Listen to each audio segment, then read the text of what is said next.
Olá pessoal, tudo bem? Eu sou a Carmen do blog O Que Vi do Mundo e hoje eu vim contar pra vocês tudo que eu li no mês de novembro. Bom, vocês já sabem que agora eu não estou lendo muito, porque eu estou trabalhando mais, então estou lendo menos. Eu vou começar mostrando o que eu li no e-book, no Kindle. Eu li A Cidade do Sol, do Campanella. Eu falei pra vocês que vou fazer um vídeo sobre totalitarismo, para falar principalmente das distopias do século XX. E já que eu vou falar das distopias, eu procurei voltar um pouco para falar das utopias. Por que surgiram essas utopias, né? Com a utopia do Thomas More, depois vem Cidade do Sol, que vem já no calcanhar de a utopia de Thomas More, é naquele naipe lá. Para depois falar das distopias. Então eu li essa Cidade do Sol, que foi um livro escrito, acho que no comecinho ou finzinho do século XVI, comecinho do século XVII, alguma coisa assim. Ele inclusive cita a utopia de Thomas More aqui.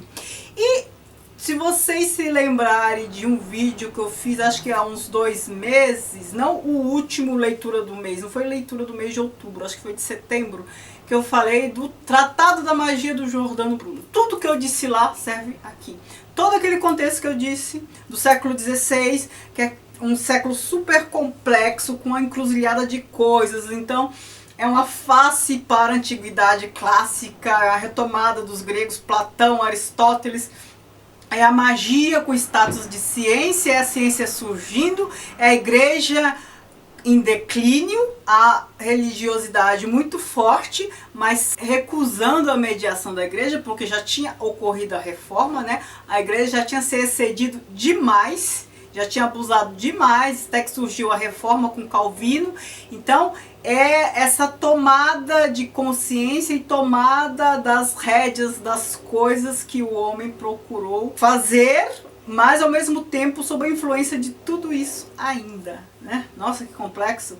Eu acho um dos séculos mais complexos da história por tudo isso. E aqui fica claro, ele toca em todos esses pontos.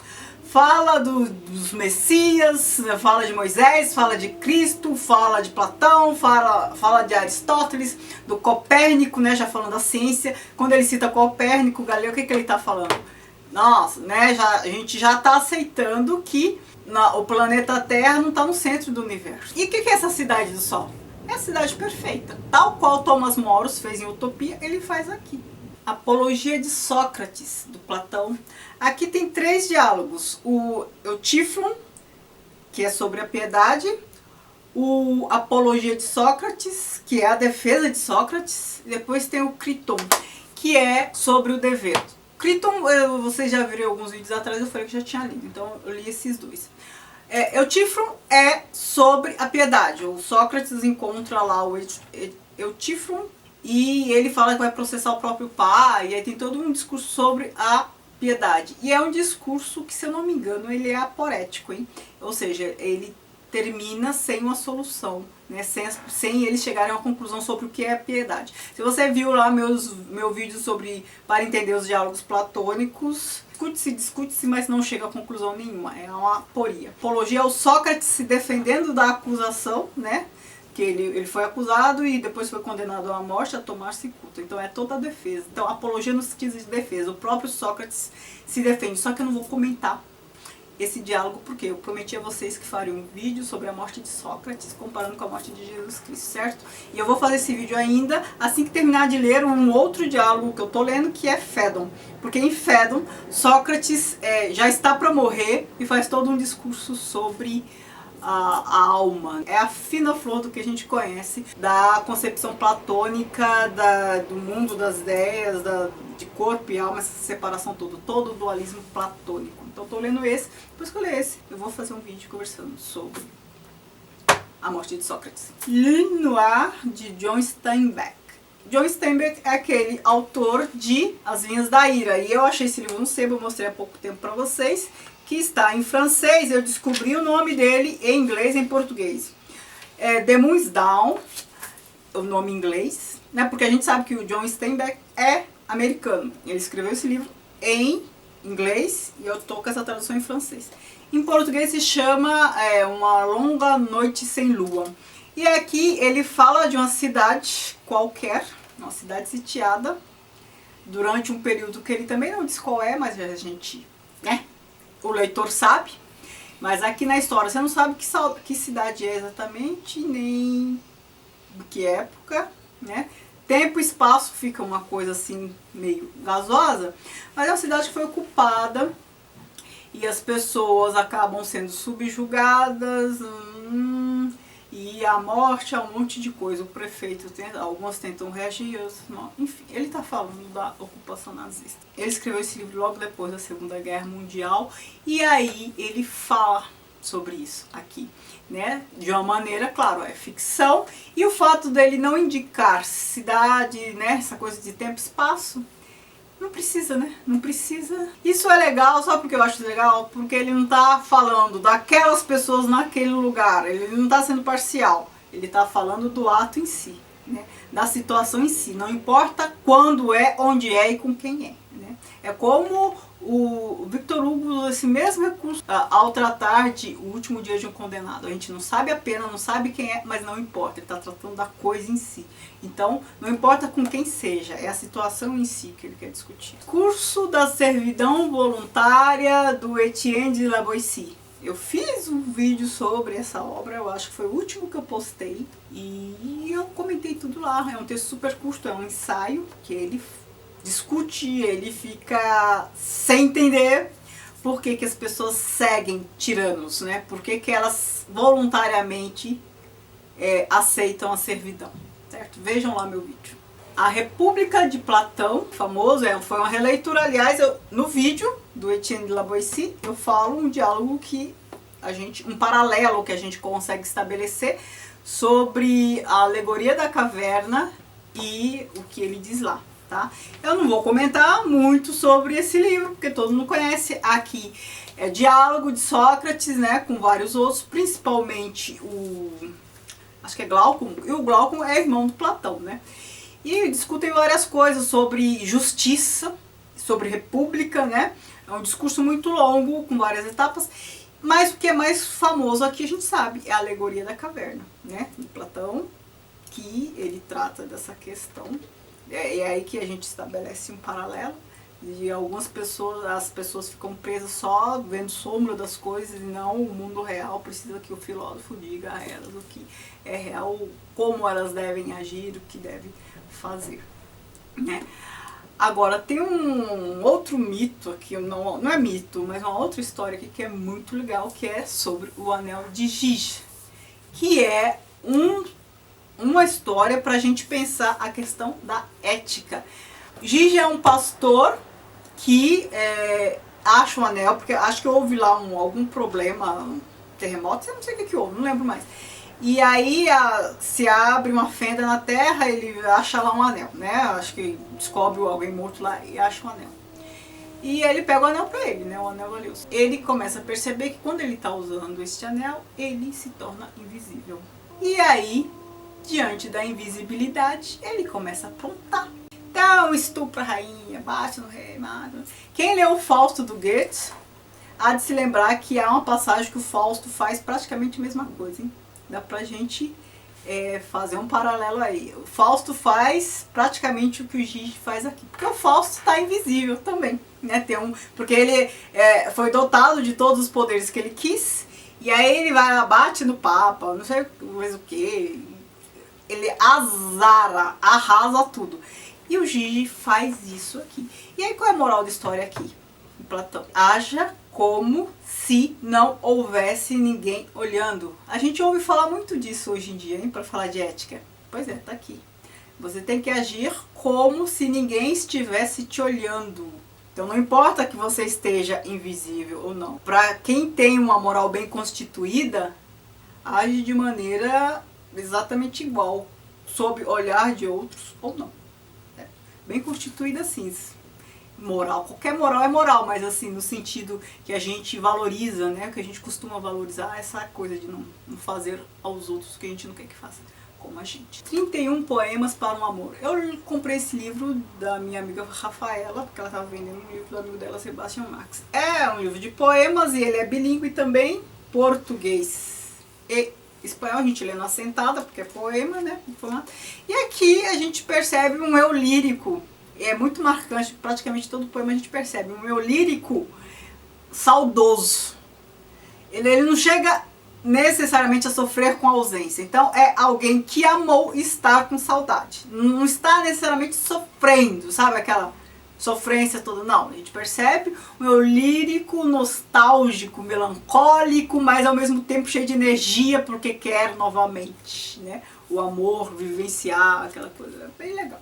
Hibisco Roxo, da Chimamanda Ngozi Adichie. Eu já fiz um vídeo sobre esse livro, então não vou falar muito, senão esse vídeo aqui vai ficar gigante. Só um resuminho para quem não conhece a história, se é que alguém não conhece a história. Aqui a Chimamanda ela é nigeriana e ela está tratando da história da Kambili. A Kambili é a personagem que narra a história, então ela conta lá, ela é adolescente, conta lá a vida, o pai dela, ela, a família dela toda, e o pai dela é um fundamentalista, um fanático religioso, eles são ricos e tal, mas ela, o irmão, enfim, e a mãe também, vivem uma vida assim de penitência praticamente, né? Eles passam por tortura física até ela descobrir, até ela passar uns dias com a tia dela, né?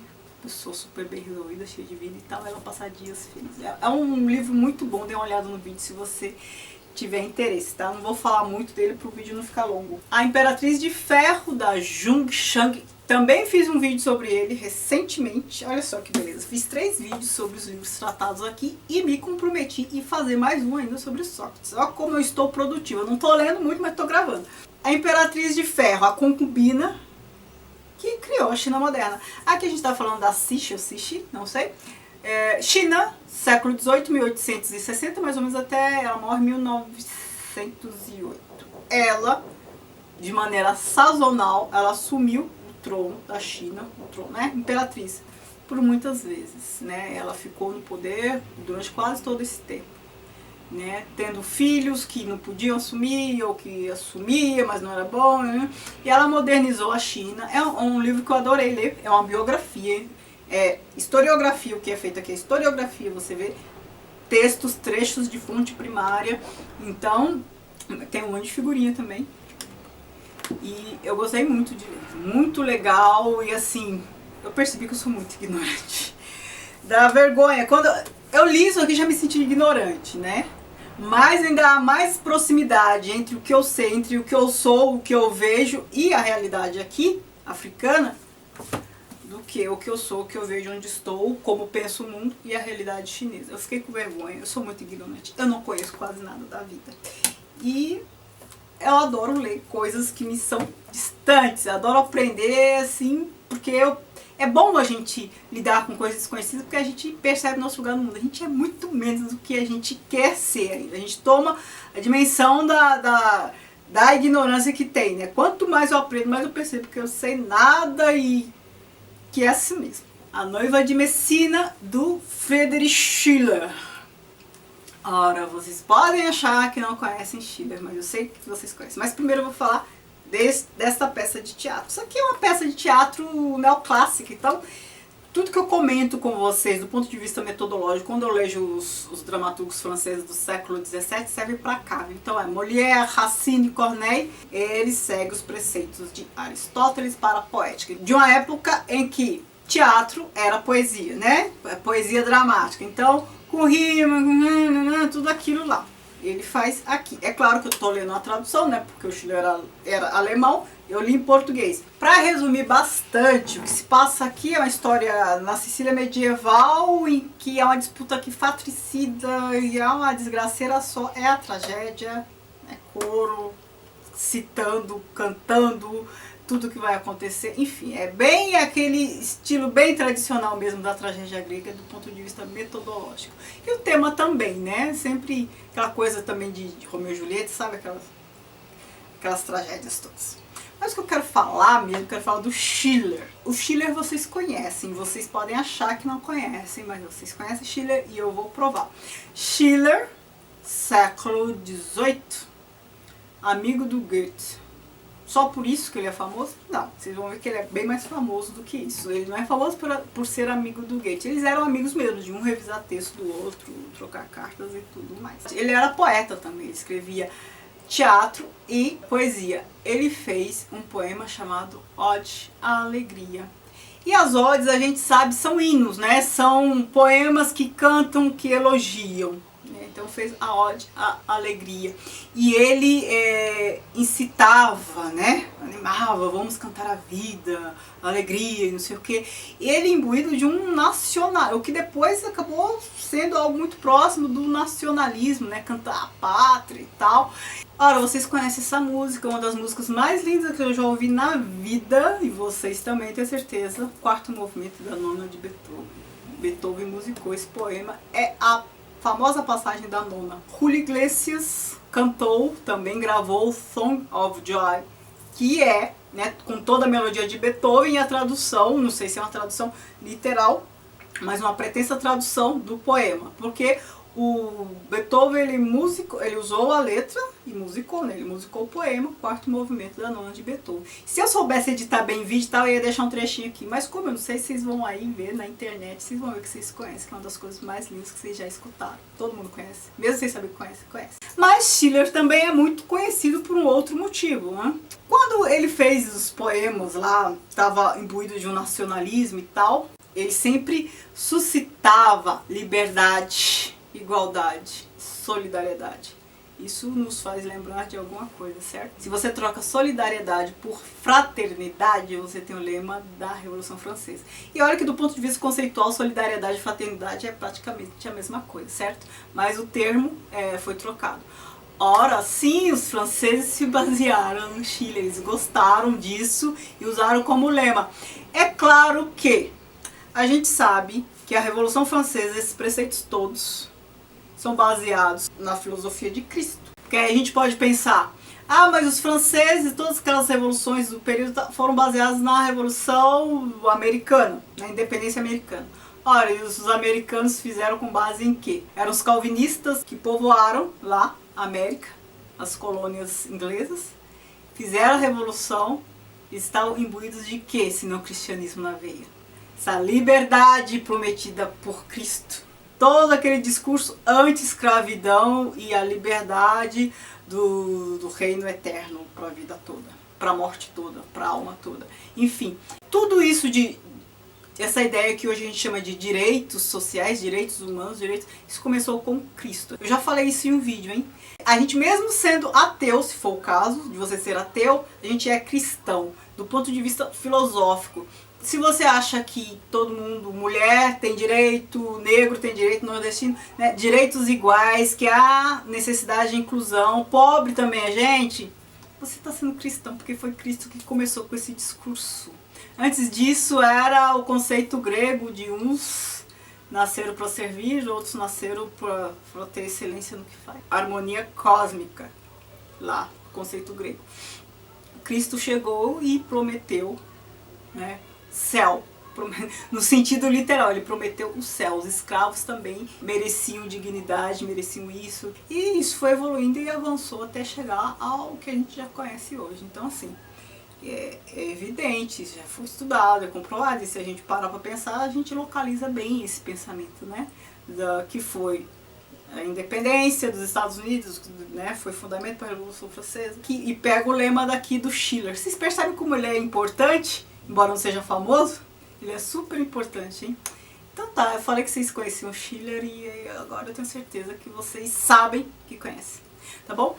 Se você gostou desse vídeo, por favor, não esqueça de curtir, de se inscrever se ainda não for inscrito, por me aguentar. Muito obrigada também por aguentar meus vídeos longos, eu sei, mas eu sempre tô falando de muita coisa, eu acho que talvez seja importante, vou falar, e olha que eu corto bastante, hein? Mas aí eu agradeço a paciência, né, para os que chegam até o fim. É isso, me siga nas redes sociais, que no Instagram, Snapchat e Facebook. Muito obrigada por assistir, beijos e tchau, tchau.